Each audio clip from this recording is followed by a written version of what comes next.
ملائكة العرش 8 الآن يحملون العرش ويحملونه يوم القيامة، ويحمل عرش ربك فوقهم يومئذ 8.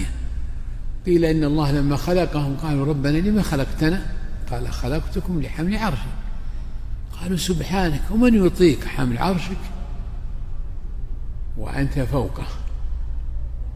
فقال قولوا لا حول ولا قوة إلا بالله، فقالوها فحملوا صار بهم طاقة.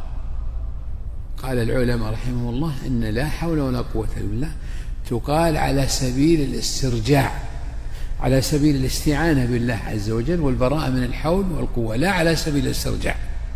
الاسترجاع يقال إنا لله وإنا إليه راجعون عند المصيبة، لكن هذه تقال على وجه الاستعانة بالله على الأمور المهمة مع البراءة من الحول والقوة إلا بالله، ما يصير فيه غرور.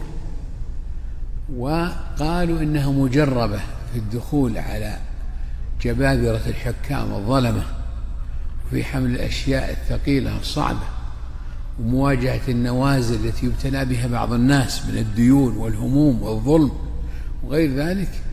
فإذا كررها العبد فإنها كنز من كنز تحت العرش من عند الله جل وعلا. ينبغي الإنسان ما تغيب عن لسان هذه الكلمة مع كلمة التوحيد والاستغفار.